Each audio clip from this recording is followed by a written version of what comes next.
To me, religion teaches peace and getting along with your fellow man, and do unto others as you would have them do unto you.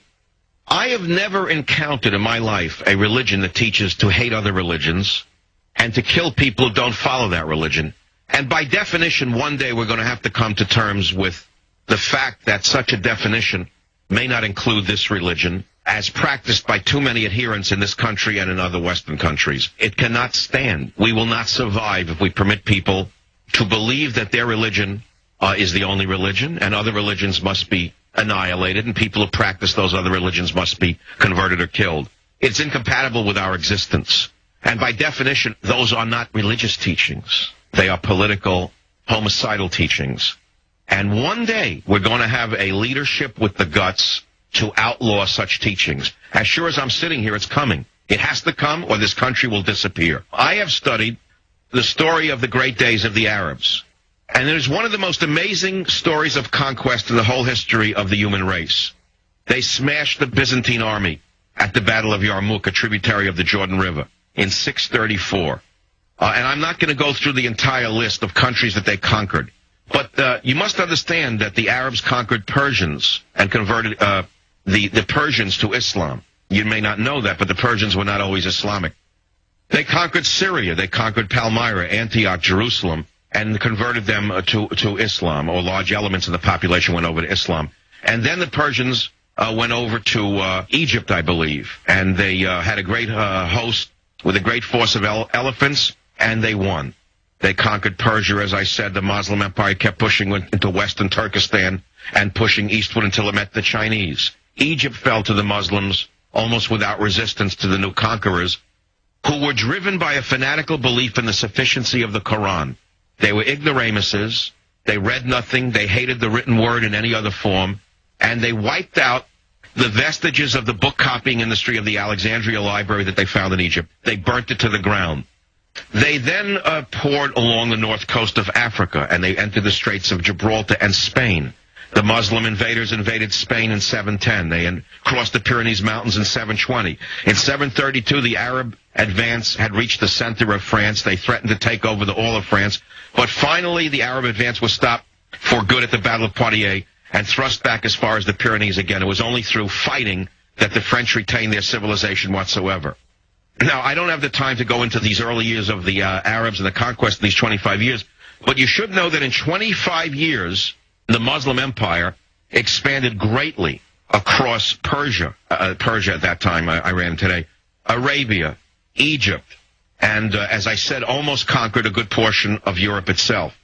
But they didn't kill everybody. This is the interesting part. The maniacs today, the little men with beards today, are actually worse than the early Arab conquerors.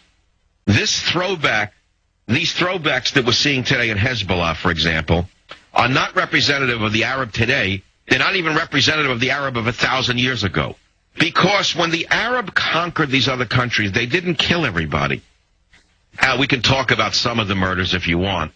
But we should talk about the effect upon the human mind and the general destinies in those nations. The Arab intelligence, never forget, was a great intelligence. And the Arab intelligence that entered these other countries was flung across the world even more swiftly and dramatically than the Greeks had entered 1,000 years before. They stimulated the intellect of the whole world west of China. They broke up old ideas and developed new ones, and it was an enormous advancement for mankind. In fact, when the Muslim Arab mind entered Spain, it discovered an active Jewish tradition of speculation and discussion, and it integrated, it pollinated, and they worked together. In Central Asia, the Arab mind met Buddhism and the material achievements of Chinese civilization. The Arabs learned the manufacture of paper, which made printed books possible. Who? From the Chinese. And finally, the Arabs came into contact with Indian mathematics and philosophy. And what happened as a result of these interactions was the intolerant self-sufficiency of the early days of faith, which made the Quran seem the only possible book, was dropped. And suddenly, a renaissance occurred. Learning sprang up everywhere in the footsteps of the Arab conquerors. And so by the 8th century, there was an educational organization throughout the entire Arabized world. And I'm going to pause right there.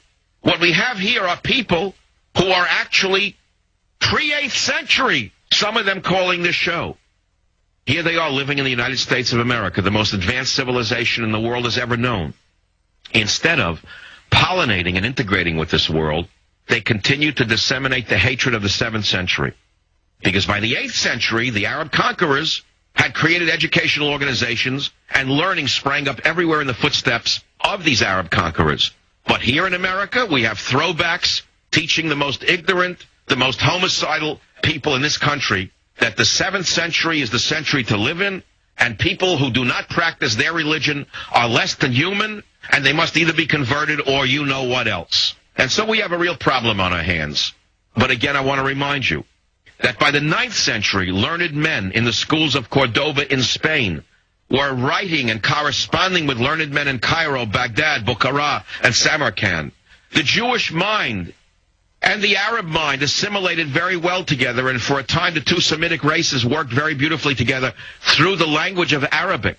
They didn't kill each other. The Arabs didn't kill the Jews. And I'm talking the 9th century. In the 9th century, these throwbacks in the Palestinian world and the Hezbollah are actually a throwback beyond the 9th century, whether you know it or not. And long after the political breakup and the weakening of the Arabs, the intellectual community of the Arab-speaking world actually endured. Unfortunately, it's died by today.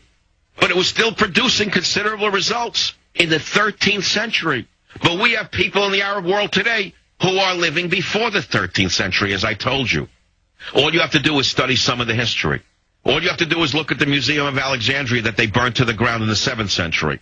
All you've got to do is look at the wonderful things that the Arab mind gave the world. The clumsy Roman numerals, as you know, were thrown out by the Arabic figures that we use to this day. Many of the ignoramuses who call the show, who say that they're experts in the Quran, don't even know that the Arabic numbers that they're using replaced the Roman numerals. They don't even know who Rome was or what the Roman numerals were.